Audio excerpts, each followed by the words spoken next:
All right, everybody, so now that we're through all the overheating problems with the F10 5 Series, we are going to go into the next stage of the restoration or build, and that's going to be a Catless downpipe. So I got this, I believe, either off of eBay or AliExpress. I'll put in the description below where I got it. And it, to me, looks identical to the stuff that VRSF sells or any of the other BMW performance places are selling.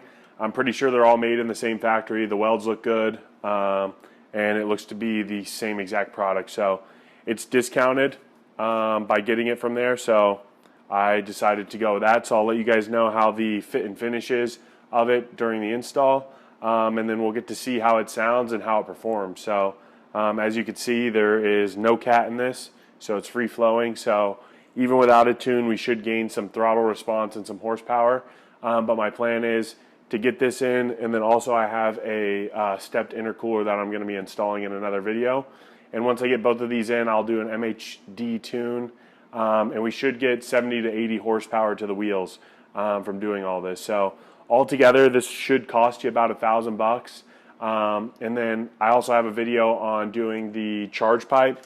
If you own a turbo BMW from this era, the first thing you should do is change that charge pipe. Definitely recommend doing that. Check out the video on how to do the charge pipe, and then we'll dive into the actual downpipe. So with the downpipe, you're going to want to remove the underbelly trays. So I'm sure you've seen how to do that. I use a 5/16 bit on my impact, and I just go to town. There's probably like 20 screws. You want to remove the front and the rear, and then we'll dive into what to do next. So once you get the underbelly tray off, this is what your N55 should look like. Back there you can see the exhaust where it connects to the downpipe.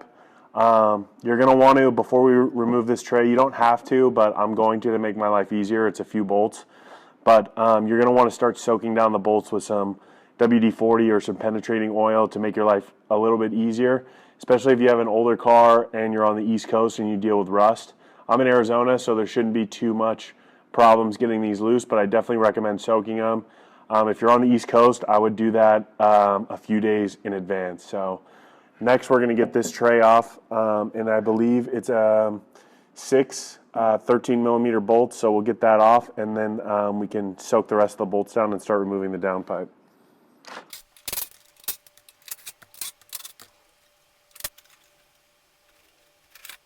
All right, so now that we have this plate off, you can now easily see the downpipe. So this is the factory downpipe. Looks like I got a little bit of water from washing the car the other day, but yeah, so you can see there's a little bit of rust on this bolt, but that's what holds the bracket in right there. We have a bolt there, and then up there there should be another bracket, and then the V-band bolt. All right, so you can see there's the V-band bolt right there. I believe that one is either a 13 or a 15mm bolt, but soak that one down, and then you have this bracket here, then you have this band in the back here, and then there's one up top that you can't see. The only reason why I know it exists is from the instructions. There's no way for you to be able to see it, but if you reach your hand up in there, you'll be able to feel for it. A wrench is going to be your friend on that one, so get up there with a small stubby wrench and you should be able to get that one loose. Good news is the new downpipe doesn't have that bolt, so once you get it out, you're good to go. You'll just have to connect this bracket, the V-band, and the band back here. The other thing is you're going to want to take off this back tray so that you can loosen up some of the exhaust hangers. That way you can get some wiggle room to slip this off and get it off of the downpipe. So once you do that, the install is pretty easy.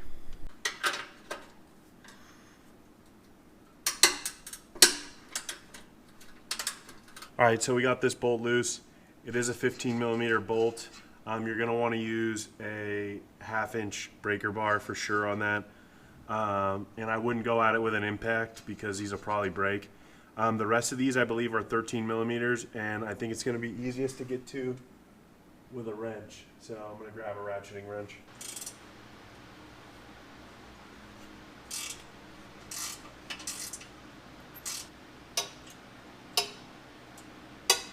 All right, so I got a little bit ahead of my skis, but I'll walk you guys through what I did here. So we need to disconnect the oxygen sensors, and so to do that, you're gonna wanna take off the intake, and to do that, it's held in on some grommets on the top cover, which I already took off, and then this hose clamp. So loosen up this hose clamp, pull it out, and then these two, or this cover here, just pulls off. It's just held on with some grommets. There's no screws or anything.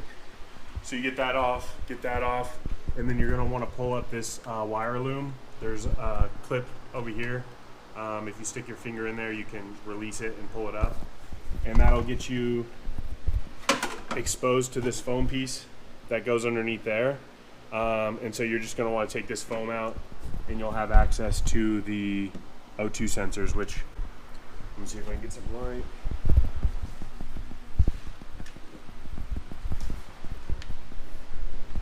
So the O2 sensors are right there. So there's two of them. You want to make sure you mark which one's which.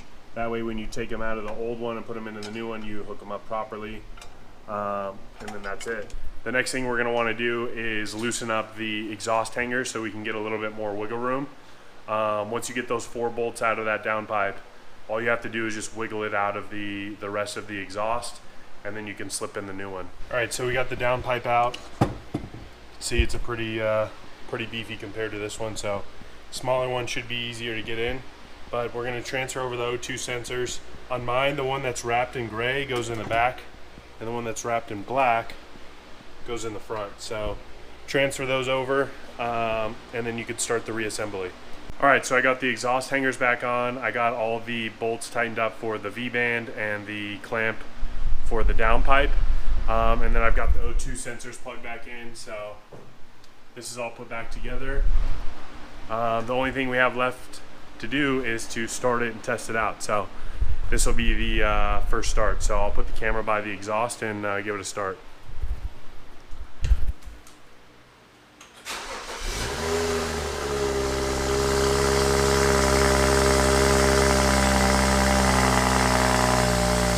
All right, so it's a bit louder. I don't think it's anything too aggressive. You can definitely smell it a lot more, and it's a different tone. It's a little bit more raspy, so I think it sounds good. We'll take it for a test drive once we get the underbelly and everything put together, and the next video will be a tune. So thanks for watching. Hit the like button on this, and subscribe for more videos. See you next time. I'm just really trying to show you no love. Say you tired and you need a new love. Use what you got for your lose love.